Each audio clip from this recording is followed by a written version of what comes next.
Hold on, Xbox Series X just went up for sale. All right, it's sold out. Welcome to... I don't remember what episode this is. Episode 9 of the Hard Mode podcast. We took last week off because there was just... It's too many games to play. Too much stuff going on, and I had to play Call of Duty and try to buy consoles and all the other crap. There's too many video games. And so we delayed it to do it now. And talk about lots of things. And here we are. We're back. So any hoodles. Not that you missed us. Bunch of new games came out. Both new consoles came out. And we got... Nothing.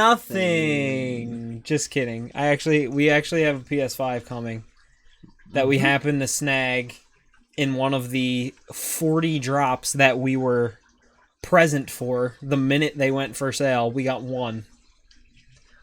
It's a disaster. And no, it's impossible to get any. And I had to buy it with a GameStop bundle that comes with 80 other things. So it's basically, $20 grand. I could have bought like a used car instead of this console.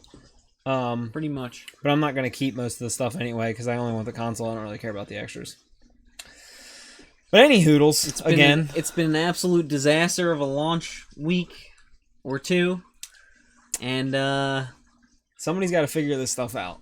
We're here to talk about it a little bit. Nobody seems to know how to manufacture hardware and distribute it appropriately. According to the demand. Yes. Which you would think by this point they would have a rough estimate for how high the demand would be. But apparently they just have no idea whatsoever. They just know nothing, and they basically just make they're like, hey, we're projecting that we're going to sell 10 million Xbox Series X within a minute of it going on sale. So we made 7. And then... Less than that. They're sold out in 3 seconds, and nobody gets one. Or the website crashes, or tells you that you can't add it to the cart, or you press purchase and it tells you it's sold out. Or the website has 0 defense against botting whatsoever, and some guy just bought 26 PS5s and is selling them all for $1,000 a piece. Or they hit you with a bundle that's with a gaming chair and 10 controllers. 2 games, over 10 controllers, $1,000. a headset you don't need, a webcam no one's ever heard of, and then a refrigerator, and they're like, yep, 2,000. That's the only way you're getting the it. alternative is going on eBay or something and spending over $1,000 on a new console. For just the console, yeah. Which is insanity to me, but... If you watch this and you're considering buying a console for double the price on eBay, here's a tip. Don't do it. It's really not worth it right now. They're going to make more, and they will become available. You don't need it that bad. And the whole point of these consoles is that they're basically a PC for $500. Yeah, or so less. If it gets more than the retail price, like they're selling a PS5 for $1,000, you could spend less than $1,000 on a gaming PC and play those games on there and do everything that a computer can do. So if you're getting up that high, do not buy it. Don't do that. And the same goes for Xbox and the Series S and X, that they're just gone. They pop up periodically. We've been trying to get one of those. I would like to be able to get one and then sell my One X, because you can just play all the games that exist already on there. But finding one of those, finding one of those is just as hard as a PS5, except apparently they do have those physical in stores. I don't know. The Xbox. Well, the PlayStation just straight up didn't even let that exist, right? Yeah, because of the virus, they were like, nah. I guess it makes sense, but it also makes it so that the online stores are an absolute crap show. Well, it's their fault for not being prepared, let's be honest. That is true as well. So the next wave, it looks like, is going to be on Wednesday the 25th, right before Thanksgiving. Specifically Walmart and Best Buy, I think. And probably others as well. I feel like GameStop gets 5 a day, and they'll be like, hey, at 3 o'clock they're going on sale, and then they're sold out like that, and they're gone. There were multiple times where on GameStop, Walmart, Best Buy, I had them in the cart ready to go, and then it just wouldn't let me buy it. I got mine from GameStop while him and someone else we know were both attempting to buy the same exact thing and it didn't work for them and it worked for me for no reason. So I have no explanation. You just sometimes, I guess, you just get lucky and it goes through. Because when he purchased it, it was telling me that I had to wait a few minutes and try again, just repeatedly and repeatedly and repeatedly, and it didn't work. Best Buy this morning had some Xboxes. Tartar sauce.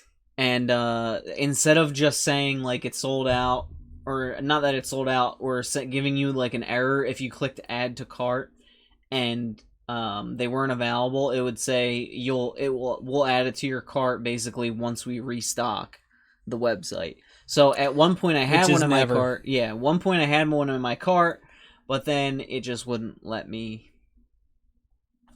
do anything. Yeah. And then GameStop also had the monthly payment version for the Xbox, and I got that in my cart, and my account login wouldn't work because their website was blowing up. Even if you do manage to hit like add to cart and check out while it's still in stock, sometimes there's so many people getting on the website that the website itself crashes. Then you can't complete your purchase. Then by the time you're able to get back on the website, it's still in your cart, but you hit checkout and now it's sold out because you were basically just frozen for like a couple minutes or whatever. Or you get the stupid oh dear screen on Walmart. On Walmart, yeah. And it's so like, there's no way to win. And then the Sony website has a waiting lobby where you just have to wait for the bar to go down, which the only time it ever goes down is when they sell out and everybody realizes it, and then the time goes really fast. Yeah. So that also is just a terrible scenario. There's nothing they got going well for them here. Nobody is doing this well. It's just a mess. Every store is horrible. And anyone who doesn't have them is pissed off, and it's kind of justified because the fact, like, there's just so many people selling $1,000 and people versions that like want to get their kid who's like a kid that can't obviously like buy his own PC or like whatever, and all he's gonna want for Christmas is this new console, and like that kid's parents are probably gonna end up spending $1,000 on a PS5. Yeah, and it sucks. Yep. So that is this week with consoles. Most of the feedback about the consoles has been strong, like the speed of loading, the backwards compatibility, upscaling, and improving performance. The PS5 controller, the auto resume thing on Xbox, quick resume, yeah. So all the feedback has been majorly good. I think it's just like a lack of games right now, but Demon Souls looks really, really, really dope. Did Xbox even launch with any games? Like new games that you can't play anywhere else? No, right? No, I think they purposely released Assassin's Creed and on the same day as the Xbox. I think they changed the release date to coincide with the Xbox release. And PlayStation got Demon Souls and Spider-Man. Miles Morales. Which I've seen a lot of people say, everybody likes Miles Morales, but they also just say that it's basically like a DLC for the previous game. Yeah, well, but it's supposedly better. And then the PS5 also comes bundled with like that Astro's Playroom that is apparently really good too. It's like Wii Sports PlayStation Edition.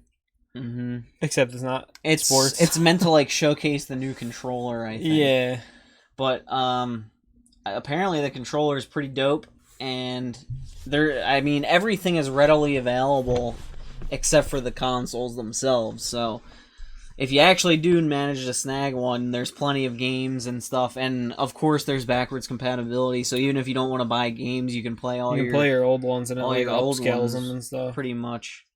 So the games that came out this past week that I think we're both pretty interested in is Demon Souls, which we've already talked about. Graphically looks insane. Apparently, the gameplay is identical. Like, they didn't really change much other than, like, animations and stuff. I mean, should they have? I don't know. I've never played it. I never played it I've never played Demon Souls. And then Spider-Man, I really want to play.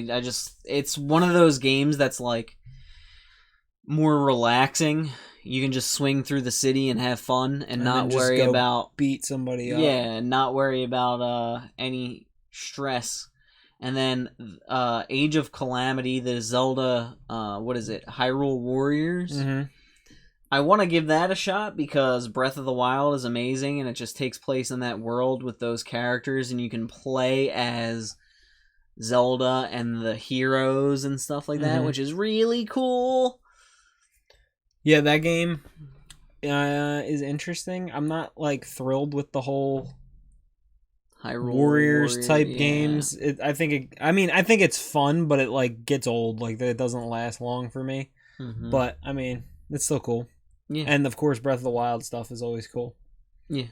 And can't be upset about that. It'll expand that world and all the stuff that goes along with it. And then The Pathless is a game that is PS5 and PC exclusive, and it's like a third-person action game developed by the people who made Abzu, which is like a underwater, like kind of like a Journey type. It's like that game. Little scuba-looking guy, right? Yeah, yeah. It's kind of like a Journey style game where there's no combat or anything in Abzu. It's got like sweet artwork, but it's underwater, too. Yeah, and it's really good. The soundtrack's cool, but The Pathless does have combat, and it's like the traversal is supposed to be the main like selling point, and you're really fast, and you can like glide and hover and jump and sprint and slide, and I really want to give that a shot. I might end up getting it on PS5 once we have one. But it looks really cool visually, and Austin Wintory, who is the guy who did the soundtrack for Journey and a bunch of other games, did the soundtrack, and apparently it's really good too. Oh, I like that. So I would like to play it. I like good soundtracks. Those are good. Games with good soundtracks good. Are good. So facts. Once we have a PS5, we'll be able to discuss it a little more in depth. Yeah, we're gonna talk about all these. We're gonna have Demon Souls and Spider-Man Miles Morales, and we'll probably pick up the Pathless, and I'm sure we'll both try all three of those games. I'll probably stream the Pathless once I have a PS5. I would imagine. We should have a PS5 by the end of next week, so I'm not sure if we will have played any of these enough by the next podcast episode to really have a lot to say about it, but I'm sure we'll have tried it at least. So we'll have something to say, but no in-depth stuff quite yet. I would, and like I said, the PS5 is the only one we managed to get, but I would like to snag an Xbox for the simple fact that it's just a way better Xbox One X. Yeah. Like, I mean, I'm probably always gonna try and get all the consoles eventually. Yeah. I wasn't like in too much of a rush right now because there's not like a million amazing games coming out. Like if they said like to play Halo 6 you had to get the new Xbox, I'd be like, okay, like I'd have one already. And also I like the Xbox because my PC won't run 4K in high enough frames, and also 4K monitors are way more expensive than 4K TVs. Right. So, and if you want like that high frame rate on a monitor with 4K, it's like automatically like $700+ or something. Yeah, refresh rate is the expensive So I already have a 4K TV with 120 hertz refresh rate. So it's like if I have an Xbox, I can just boop. Already be on the line with some great visuals. Dude, I was already thinking about that because my PC's like struggling with Call of Duty. I was like, I should just play it on Xbox One X because it probably runs it better than my computer does. Yeah, and then if you get the Series X, it'll be like 4K or whatever, and 2K, and 1440. And if you plug a USB keyboard and mouse into the Xbox Series X, they just work. Because that thing's basically just a computer. Yep. And they're at the point where they're that powerful. I mean, like, even with my PC... Even with my PC having, like, an i9 and a 2080, like, it's still not going to be performing as well as the new consoles. Like, unless you have outrageous amounts of money, it's crazy. You also just got to take into, like, I think we talked about it before, you just have to take into account that the only job of the console is to run that game. Games, like, it's not doing anything else. So all the processing power and everything it has that you're comparing to a computer, it's only going to that game. It's not doing one other thing. Where a PC is doing a million other things at the same time. So, going past what we haven't been able to play... and back to what we did play. Because we haven't played a lot of things that we would like to, but we did play some things this week, and I guess we should start off with Call of Duty because we both played that. Yeah, we both played it a lot. The night that Cold War launched, we pretty much stayed up all night. Played it a lot. Got a lot of time in the multiplayer already. We played some zombies. I finished the campaign. I did not even and got an ending. I didn't even download campaign. I played a ton of multiplayer, a little bit of zombies. I have 2 gold guns, which are the MP5 we both and prestige the Milano. once. Yeah, I'm like level 30 in first prestige or something like that. Very low in first prestige, like maybe 14, 15. But I also have a job and he doesn't. So, thanks. So, just off the bat, I see a lot of people saying that they just straight up don't like Cold War. I saw people like comparing it to like, oh, this looks like Call of Duty Mobile and like crap like that, which I guess those are just people who don't really understand how game engines work, because this game was built on the Black Ops engine, so it's an old engine, which is probably wrong and stupid of them to do. It makes no sense whatsoever. Because they built a brand new engine for Modern Warfare, and now they basically took a step backwards and went to a previous engine. So now it looks weird and old and like arcadey compared to what we just played. And it's making people think that like the graphics are bad and stuff, when really like that's what they played a year ago. But anyway, getting around that, I think this going to this engine, since I've still been playing Warzone, that's on a Modern Warfare engine, going back and forth, the Black Ops engine feels slow and clunky compared to it. Less realistic by far. We've talked about, we think the hit registration when you shoot a bullet sometimes doesn't work. It just doesn't work when it hits a player. That happening is far worse and more often on that Black Ops engine than it is in Modern Warfare. The sliding mechanic, I mean, obviously everybody got used to the slide cancel mechanic in Warzone and just in Modern Warfare in general, which wasn't there on purpose. It's an animation cancel, but being able to do that in Modern Warfare and then going to Cold War and just having this like weird like long slide, it's just, I don't know, it just doesn't feel as good. The whole game just doesn't feel as good. I like the multiplayer better than Modern Warfare's multiplayer for 2 reasons. One is time to kill is longer. The time to kill in Modern Warfare was so fast that you could never ever win a gunfight unless you were the first person to see the other person. And 2, the maps. I'm already getting sick of the Cold War maps, but that's only because there's like 6 of them. But I do think that every single one of them is better than every map in Modern Warfare, because Modern Warfare had pretty much the worst maps in the history of Call of Duty. Every single map on that game sucks. And also Cold War doesn't have mounting. Cold War does not have mounting or doors, which helps a lot with getting rid of camping, because that was like, Modern Warfare was basically like they were promoting camping. Like they did everything they possibly could to tell you to go sit in a window, go sit on a catwalk next to a window, wait inside a door for people to walk in, use a heartbeat sensor in a corner, just mount on a window the whole entire game and ADS on this one lane for 5 minutes and wait for somebody to come. Like basically when they made Modern Warfare multiplayer, they were like, we want you guys to camp the whole time. Don't ever stop camping. And that's pretty much why I hated the multiplayer Modern Warfare. So that's why I think Cold War multiplayer is a little better. But Cold War also has major issues. But it does have major issues. And also, on the point of the maps, so Checkpoint, the map with the airplane, is basically a Modern Warfare map. It's horrendous. It's one of the worst maps ever made. Also, it's literally the plane map from Rainbow Six. Yeah. Like, it's essentially identical, except you're a lot lower, or the plane is a lot lower to the ground and indoors rather than being outside. Yeah, and it feels like bigger instead of like you're the all layout just inside the plane is together. So ridiculously similar. So like the top, the plane, the bottom floor of the plane map it's in insane. Rainbow Six, yeah. And they also have like these things you can climb on, or the stairs, the ladder. You get what we're saying.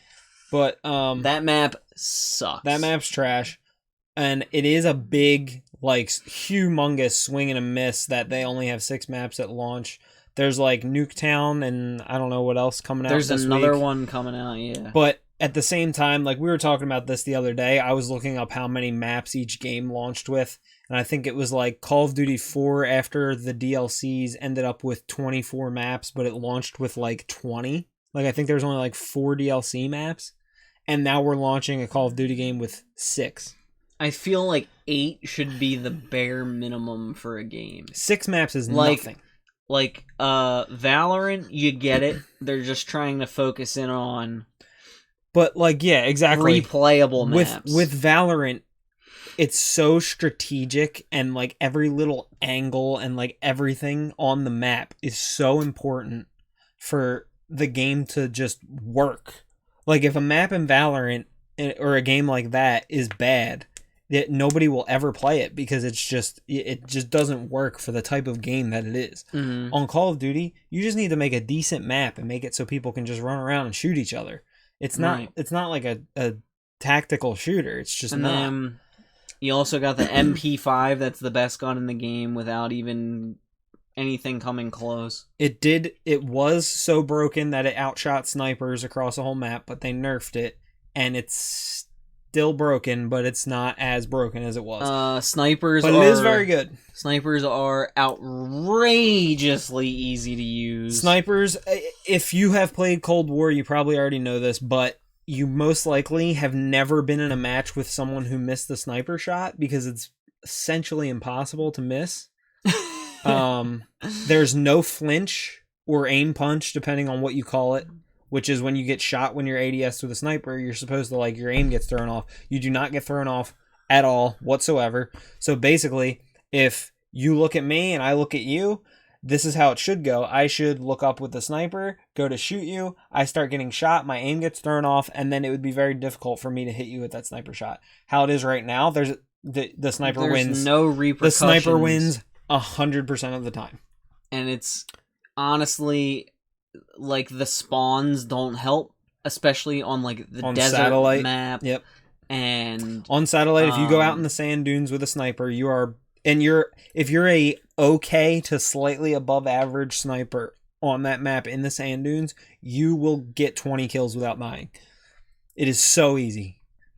And then what else? You've got the AUG that can one burst people in the big toe at any given time. And it has the same mobility as like a Milano SMG. And the hip fire is outrageously accurate, so you can be jumping in the air and one burst someone in the leg with an AUG while hip firing.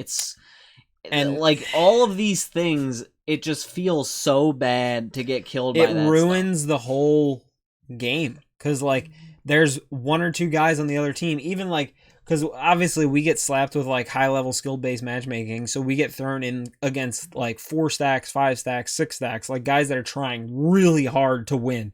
And as soon as like 3 or 4 of them take the center of the map and just line up with AUGs and sniper rifles, you're just gonna spawn in front of them, and they can just shoot once and you die. And as long as they don't push too far into your spawn, you'll never just flip. not flip. And it's a miserable experience. And it's not the good. skill-based matchmaking is the biggest issue in the game, where every match you play is like a fight in hell for your life. It's like I'm playing constantly. against CDL players, but if I do win, which I still do a lot, I get nothing. Mm-hmm. But and I have it's to also sweat to death. it's also like miserable to play against these people because they're just so either outrageously annoying with their playstyle, like they're purposely using overpowered stuff, or they're just like so good or using a controller and snapping onto your head everywhere you that's go. the other thing in this game, that the aim assist is allegedly stronger than it's ever been in the history of Call of Duty, which I've seen a lot. If you watch like your kill cams, you get killed by a guy with a controller, they basically need to aim within like 10 feet of you, and then you'll see them hit left trigger and it just snaps right onto your face. Yep. And it's very good for when they come around corners, because if they come around corner and they know like you're in this general area, they just have to look over there and hit left trigger, and it's basically instant lock on, which should not happen obviously, but I guess people are just going to be like, oh, you just play on PC, so you're stupid. But like, it's way stronger than it's been in other Call of Duty games. Yeah, so I'm already burnt out on the game. Like, I am not having fun because of how outrageously like difficult the matches are, the obscenely overpowered weapons, the just auto snap, auto aim. It's just If there's gonna be skill based matchmaking, there needs to be a ranked mode so that there is also an unranked mode that does not have any skill based matchmaking. It should just put you in a game based on your connection. There should be an unranked mode that I'm on the East Coast. I should get in the East Coast games in unranked. Gives me the best possible connection, and I'm not playing people because, like right now, as I said earlier, I have 2 gold guns. Using the current gun I'm using, which is the next SMG, the AK-74U, which isn't a very good gun. They nerfed it after the beta. It's very weak. It's not good at range. I've been trying to use that. It is miserable. Every single person I'm playing against has an MP5, an AUG, a sniper rifle, or a shotgun, or now an AK, because the AK is really also outrageous. Too, once you have attachments. But if I want to get these camos on this gun, I just have to deal with this because I'm getting high level skill based matchmaking. So I'm like walking around trying to get point blank kills or like long shot kills from across the map with this crappy gun that sucks. And everybody on the other team hasn't missed a bullet since the game came out. Like it's insane. It's outrageous. And also the lack of maps just compounds all of the issues to making you like, dude, I've played this map like 5 times in the last hour and I don't want to anymore. Like we kept thinking that people just kept voting for the same maps, but it's like, nope, that's all there is. That's the whole game. So Cold War overall, zombies is just one map, and I like it, but I also have never really understood how people put so much time into it. Like it's not my thing. We don't really know a lot about it either. Yeah. Like people are always like, oh, well, you got to do this and you got to go to the trash compactor and do this and this and this. And I'm like, I don't even know what you're talking about. Yeah. So we did put some time into zombies. We extracted. I think the furthest we got was like wave 20 something. Yeah. And that was like the first time we've ever played it. And it's the first time I've played zombies since like the first zombies game. Yeah. So then I also played through the campaign, which is it's pretty good. I mean, it's a Call of Duty campaign. They have some weird stuff where you like have to find evidence and like put pieces together for the next mission. And they also give you a lot of choices, so there's multiple endings and multiple ways like things can play out. But the story is like it doesn't matter if you play it or not, but there are some missions that are pretty fun. It's pretty typical for Call of Duty games though. The beginning I was impressed with because they throw you right in and get you going, and I like the intro and the way you just you're just in and you just go. And I would prefer the campaign to be that breakneck pace, but instead they have like these downtime missions. For some reason, none of the cutscenes ran properly on my PC, so I didn't really get to watch any of them. I saw that. He runs the game flawlessly while he's playing, but then the cutscene goes to like 2 frames per second. It just looks skipping. Horrible. It looks horrible, so I didn't get to watch any of the cutscenes. I just heard the audio of them. I play the game at 1440 at 144 hertz steady, and then I watch a cutscene, and it's like I'm watching like somebody flip through a slideshow really fast. Like it's like one of those sticky note things. So I don't know what that's about. I also have gotten blue screened from Cold War multiple times, like the Windows blue screen. I've had crashes. I've had points where the game takes like 10 minutes to load for seemingly no reason whatsoever. So it has a ton of issues. Overall, I don't know that the game's worth it right now. What do you think? I mean, listen, you know what Call of Duty is. You know what you're getting. If you liked the other Black Ops games, you'll like this one because it's the same thing, quite frankly. It's closer to Black Ops 2, I think. It's definitely not going to blow your balls off, but if you want a new Call of Duty that's not Modern Warfare, you don't have any other option, so here you go. And next month we'll have... I'm going to be playing probably Warzone more than this game already. Mm-hmm. And when the Warzone stuff comes out for Cold War, then I'll play definitely won't be playing this. But the new Warzone stuff with Cold War is still technically going to be Modern Warfare. It's just basically War skins. I'm hoping there's a new map, but who knows.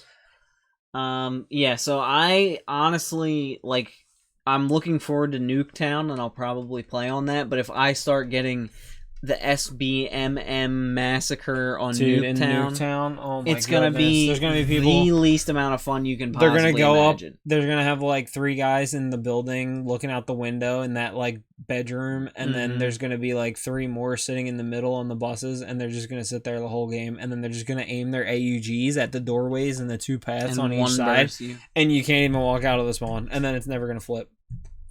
So yeah, Cold War. It's not that good. It's a little bit of a fart noise. It's okay. Like, it's not... I still think the multiplayer maps are better than Warzone, and I think the basic setup of the multiplayer is better, but there's way too many problems with the game. Balancing issues, hit reg issues. If I didn't buy it, I wouldn't be, like, dying to play it right now. With the knowledge that we have. Yeah. Hi, Renly. Special guest Renly just showed up. All right. What's up, bud? You want to talk about the other games besides Cold War? So this week I'll quickly touch on Titanfall 2 because that's the game I streamed this week. It's way better than Cold War in every single way you can possibly imagine. The campaign is a 10 out of 10 and the best. Let's keep in mind that you've played this game before. Yes, I have played Titanfall 2 You were replaying it. I was replaying it. Everything about Titanfall 2 is better than Cold War. The movement, the campaign, the story, the characters, the guns, the just everything about the whole entire game is way better, and everybody should be playing that instead. The campaign basically uses the Mario method of a level introduces you to ideas, and then they use those throughout the level in different and interesting ways, and then in the next level you're introduced to something else. Being able to move between your Titan and just being on the ground is great. The wall running, the sliding, the bunny hopping, the feel of everything. It's just way better than Call of Duty, and I have no idea how it's not like way bigger. And you also, playing Titanfall 2, you realize that Apex is literally, like, they copy-pasted a lot of guns from Titanfall 2, and there's a lot of things in Apex that are similar to Titanfall. However, it's not quite Titanfall. Let's remember that after Titanfall 1 came out, Call of Duty then copied it for like 2 years. With wall running and all that stuff. Double jumping and all that crap. But let's like talk about that for a minute, because I heard people talk about this. I think I heard before Maven and Merc talk about this. You don't know who they are. They stream Warzone every day, and they're also like CDL commentators. They talked about how they specifically said that a game's movement mechanics are bad when the primary way to speed up and get around is a animation cancel, referring to the slide cancel in Warzone / Modern Warfare, which now has essentially carried over to Cold War, because like the fastest way to get around is to slide, cancel it, and slide again. I think we're past the point of Call of Duty's being boots on the ground, and I think we're gonna get back to wall running and high jumping again. They need something. They need something to mix it up, because right now, like, a lot of people call it like outplaying someone. Like, there's really no way to do that in base Call of Duty multiplayer. Yes, you can like just turn around and aim better than them, but if you go watch clips from like the game, what were the games that had wall running, like Advanced Warfare and Infinity War or whatever? Infinite Warfare. If you go back and watch clips from like, I don't know, somebody like Scump or whoever playing those games, like the crap that they did, even from like just a viewer perspective, Like the crap that they did with like, oh, you're in a bind with 3 guys and all of a sudden you jump off this wall, jump over their heads, throw something, shoot a guy in the back, jump back on the wall, run that way, like all this crap happening. Like there's so much chaos. I guess And some people don't like that speed. It's so much more interesting than this. I guess because Call of Duty is just the entire point of Call of Duty is to appeal to the masses. And there's a lot of people who play it so slowly that they can't handle that stuff. I guess that's what the idea is there. I don't know. Yeah, I just feel like it needs something. Titanfall 2's campaign is a certified masterpiece. The time travel level is something that will go down in the annals of history. It's also BT, the Titan that you have in your story is amazing. And our other dog is downstairs now. Hi, buddy. So, I highly recommend Titanfall 2. It's currently on sale alongside of the first game. Just keep in mind that the first game only has multiplayer, and it might not be that populated. We were talking about how Titanfall 2's multiplayer did get repopulated when it moved on the Steam. And I played a match the other night, and I can confirm it's way better than Cold War. Holds up. It holds up really well. And the campaign legitimately looks really good. Everything feels great. Titanfall 2 is one of the best games of the last decade, like from a first-person shooter perspective. And that game definitely pull the trigger on that. Did not get enough credit. No, and I don't understand how it's not bigger than Call of Duty. So, other than Titanfall 2, this week I purchased Assassin's Creed Valhalla, the Viking Assassin's Creed game. It looks pretty sick from behind. As most people know, I had complaints with Odyssey, mainly with enemies scaling with you, the lack of the ability to just assassinate enemies, the loot and grind for gear that you have to gear yourself towards how you want to play, and the repetitive nature of like environments and like the same enemy layouts in every like base that you go into. Yes, sir. And I mean that game also kind of encouraged like going in stealthy. So the Assassin's Creed Valhalla, honestly, for me, is way better than Odyssey. So instead of having enemies that scale with you, certain areas on the map, and you can just, there's like sectors of each map, and it's like regions of England, right? Or is it Finland? Norway. So you can hover your cursor over the region, and it will tell you the recommended power level you should be at. And if it's way too high, you'll die. Don't go there. If it's lower or equal to what you are, then you're good. And enemies don't scale with you, so if you go to those regions and you're very high power level, you can kill those enemies a little bit easier. Or get smoked by them. They also made it so standard enemies can just be assassinated. But they also kind of downplay the assassin portion of the game. Like, you start off not even knowing about the assassins, and Eivor, which is the character who can be a man or a woman, and they let you choose man or woman, or they let you choose, let the simulation choose for you, and the game will automatically change if you're a male or female depending on the mission.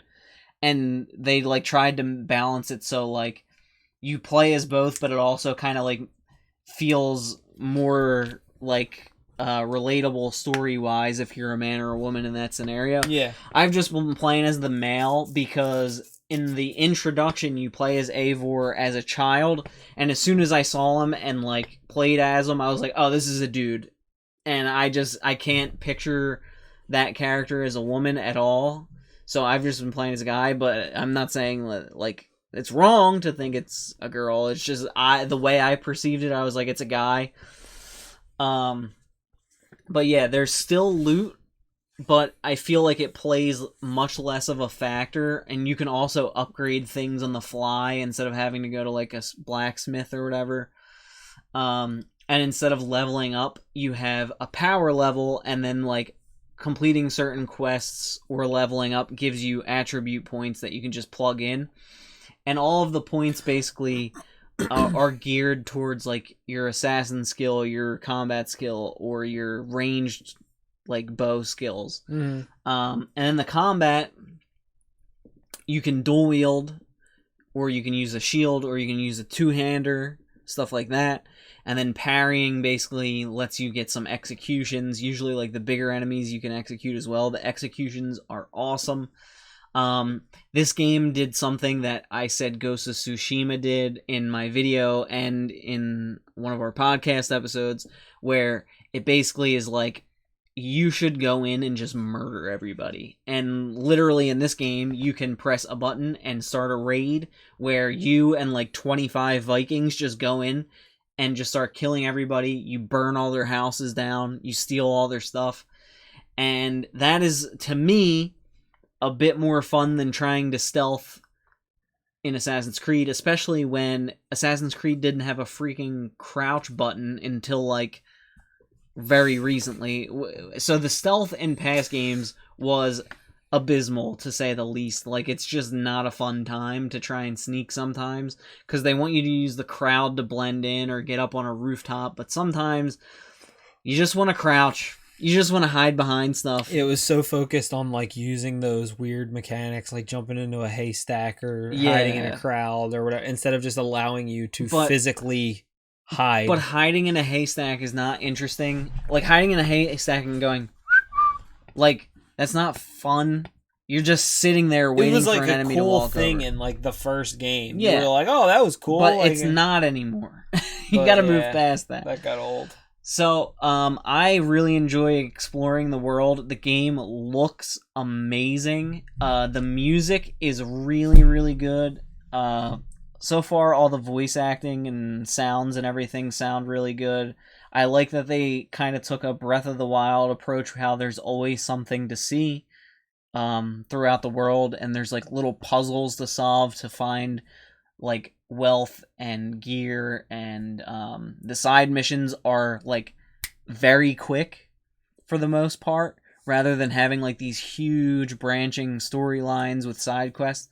The side missions are maybe like 10 minutes max. That's amazing. That's honestly one of the things that got me in Odyssey, is like, I'd be like, oh, I'm just going to do this side mission real quick, and then I'll get back to the main quest. And then I'd do that side mission for like 3 hours, and I was like, holy crap. Yeah, so in this, you can go through side missions very quick, and sometimes you'll have like multiple side missions with the same characters or like the same storyline, but you don't have to do them like all at once, and you're not involved in the storyline right then. Yeah.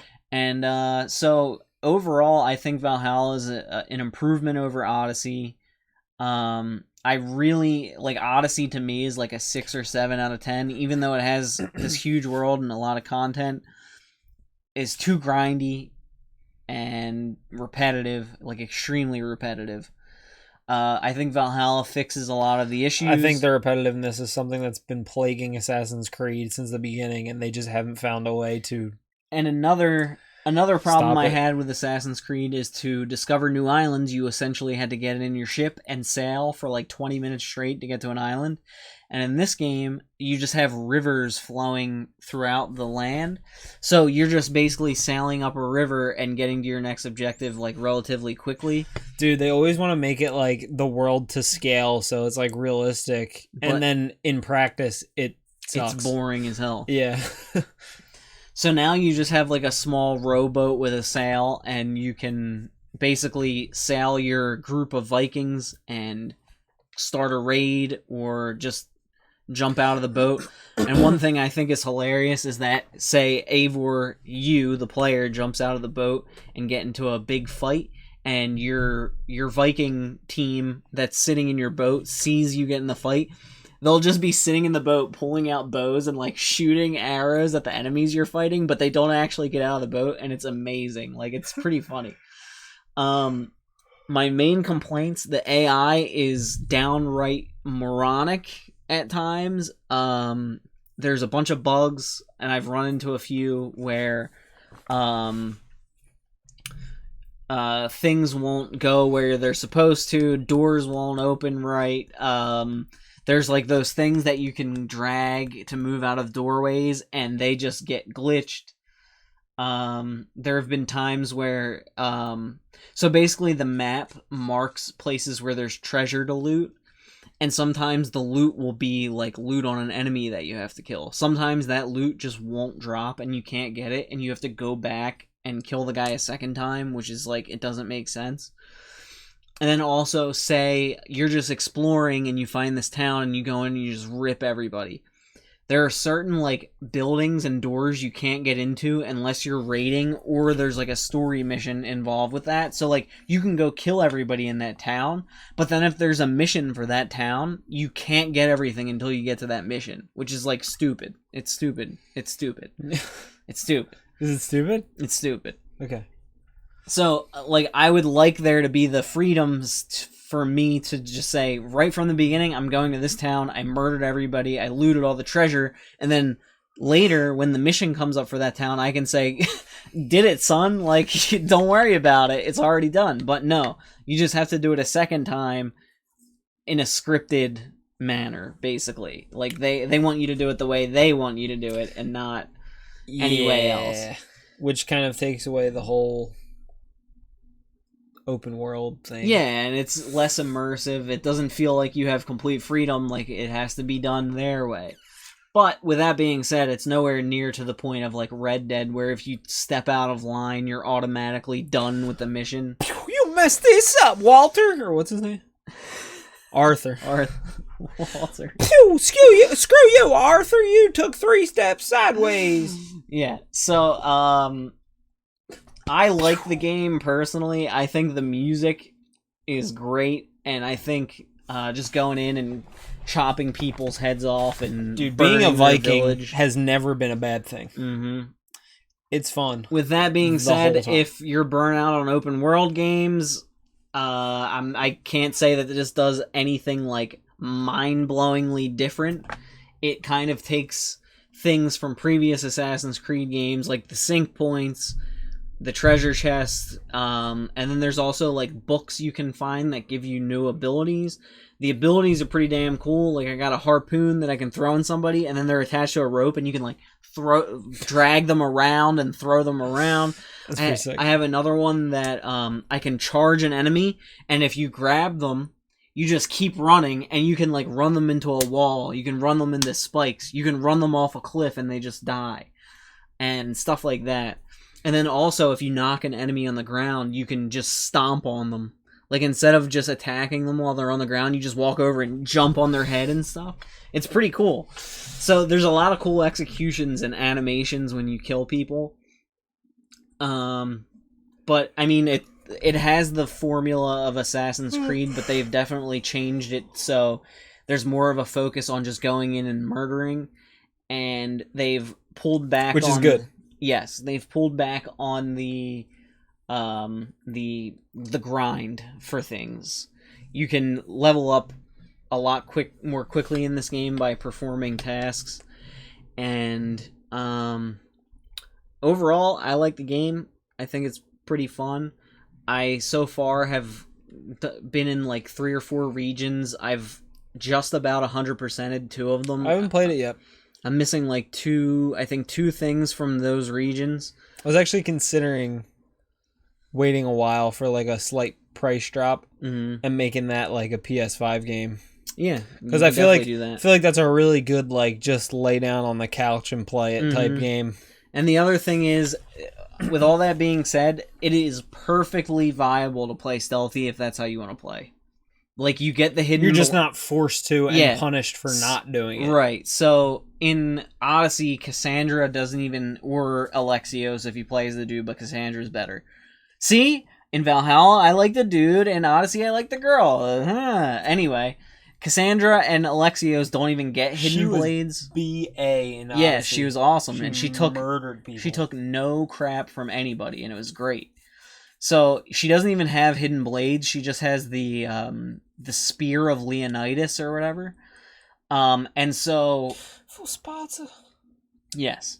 So there's a much less emphasis in Odyssey on the assassin side of it.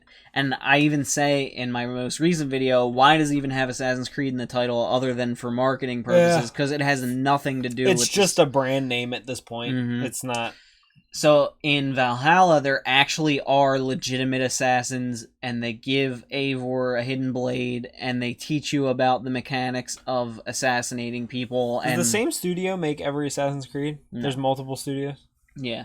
And there's another thing I really enjoyed, I thought, from a story and character point. Eivor, so you do like a sync point, you do the leap of faith, you land in the hay bale. Well, in the beginning of the game, before you meet the assassins, he has no semblance of like a leap of faith, so he just like jumps and he's just like, ah!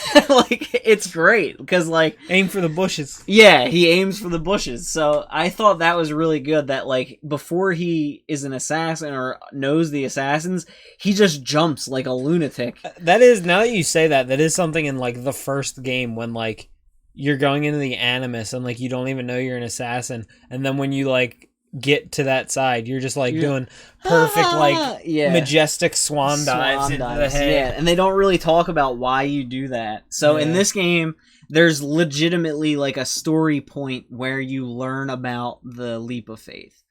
Interesting. And which I thought was pretty cool, and then it seems like it's the first time. I think it's the first time they've ever done like even acknowledged specifically talking about that. Usually they don't even talk about it at all. It's just like, yeah, you can do this, and then you just do it. So yeah, Valhalla, I recommend it for sure if you're a fan of the more open world Assassin's Creed games. Personally, of what I haven't played through all of Origins. I've like 75 hours into Odyssey, and now I have probably like 20 into Valhalla. Personally, Valhalla is my favorite of the three, and probably up there with Assassin's Creed 2, because Assassin's Creed 2, Brotherhood, and Revelations are the best Assassin's Creed games in my opinion. Like, and I think Valhalla is now up there with those for me personally. Shoo! I'm gonna be honest. I played Assassin's Creed 1 and 2. Didn't touch a single other one until Odyssey, which I played for probably like 30 to 40 hours, and then I realized there was so much content I was never going to finish it, and I stopped playing and I never played it again. I played just recently Rogue, and that one was okay. Like, it's fine. It doesn't bring anything new to the table. The combat is mindlessly easy. The naval combat is super easy, and like, game sucks, dog. Yeah, game sucks. Game sucks. So, and then other than that, Prodeus, I didn't win the level design contest. I played some more of it. It's still good. I do think that it needs something more mechanically other than just like shooting stuff, because they don't have a huge variety of enemies, and the way the levels are laid out like start to get a little samey.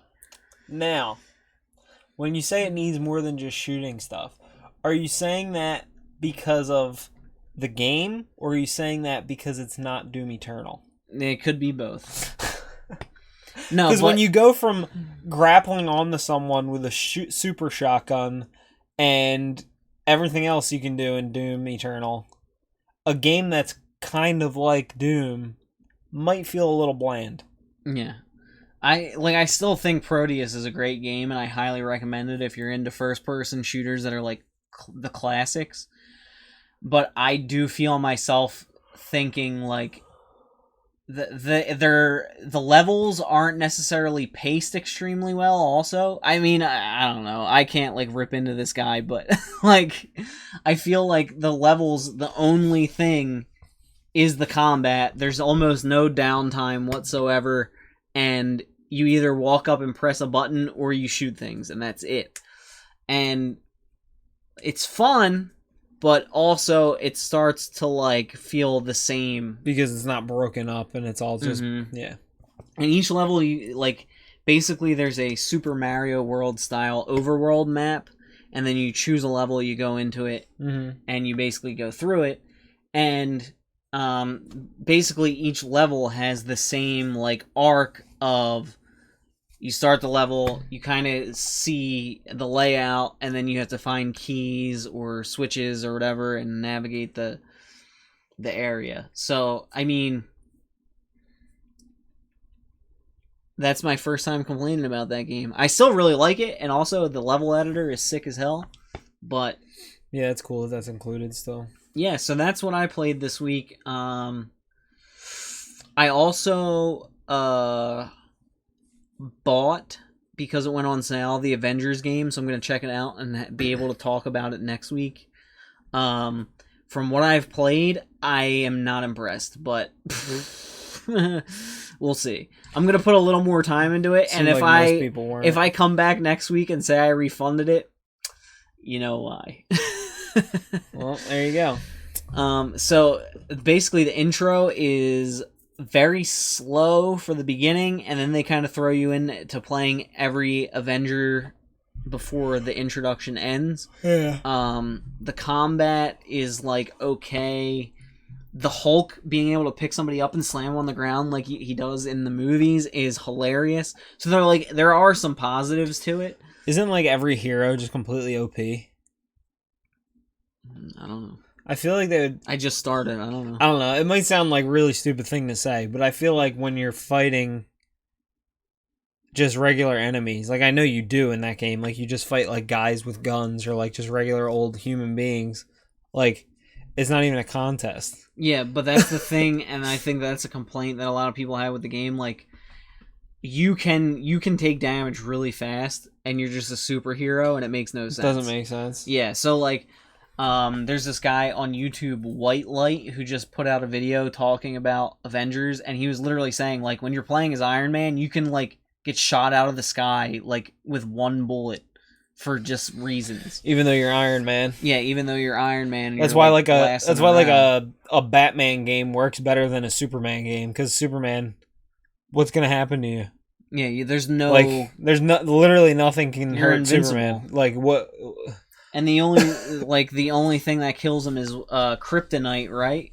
Yeah, so unless the game takes place specifically with a supervillain using kryptonite, there's literally nothing else that can hurt him. Yeah, there's nothing that can like be a detriment to you. Yeah, and they're not gonna make you fight that one guy the whole game, so it wouldn't make sense. Right. So like if you were, the first thing I think of is like the Arkham games with Batman, like all those like henchmen and stuff you fight as Batman, like that's an actual fight because he's Batman. Like he has protective armor, and but he's just a person. He survives some stuff, but he's still just a dude. And same with Spider-Man. If that's Superman, he just goes eye lasers, eat all the bullets, punch a guy across the room, like throw him to the moon. Like yeah, Spider-Man is like he has the spider powers and he's a little bit stronger, but he's still just a person that can actually be hurt and that kind of Superman's stuff. OP. And that's the other thing is that like all other superheroes, maybe not all, but most other superheroes have like a person that they care about, and Superman's just like, yeah, I'm from some other planet and I literally don't care about anybody here.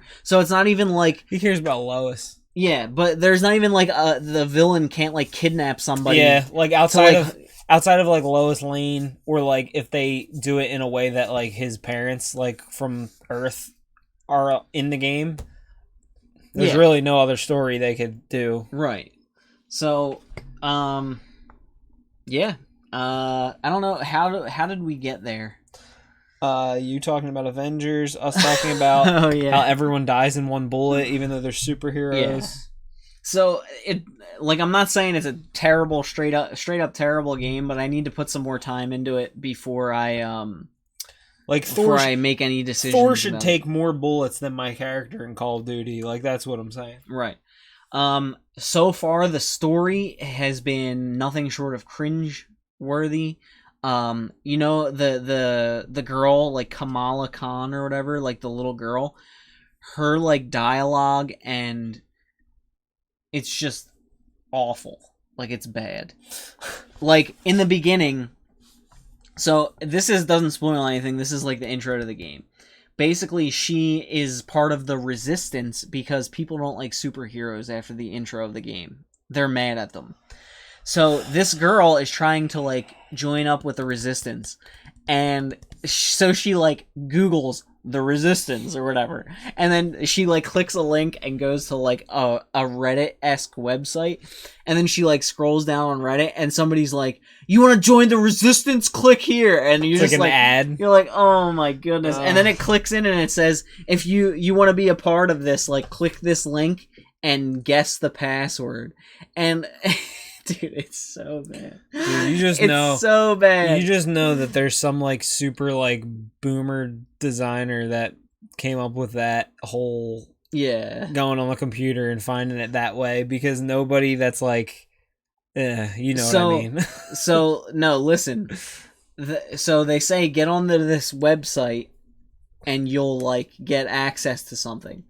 So the login is Tony Stark's login. And the password, the hint is my first love.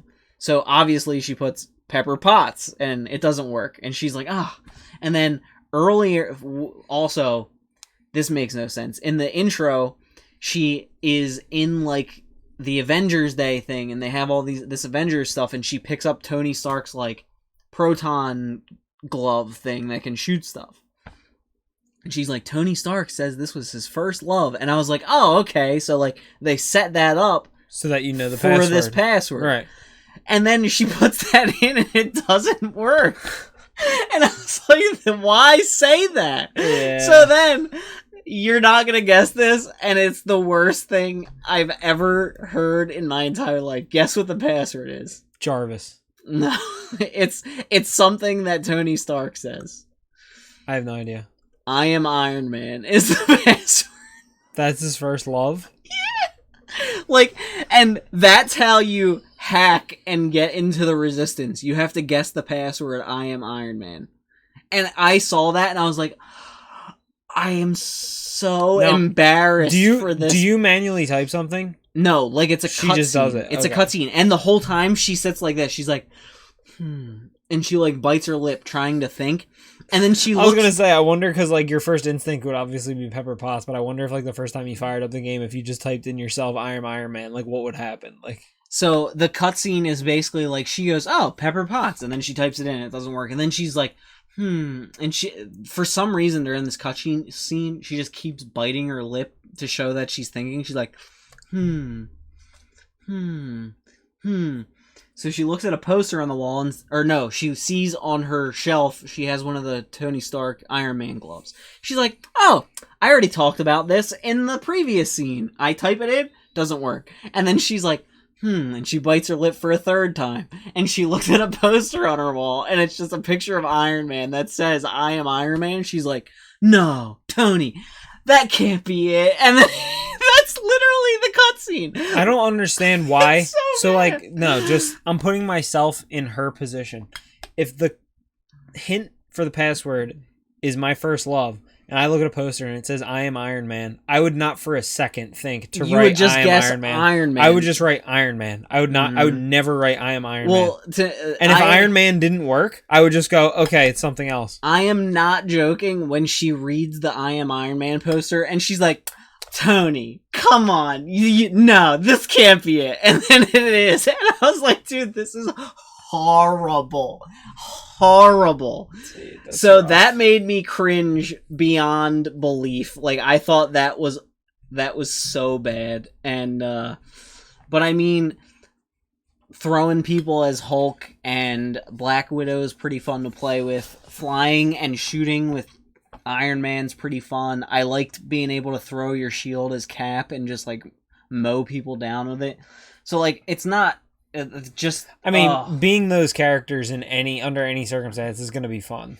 Like, it just is.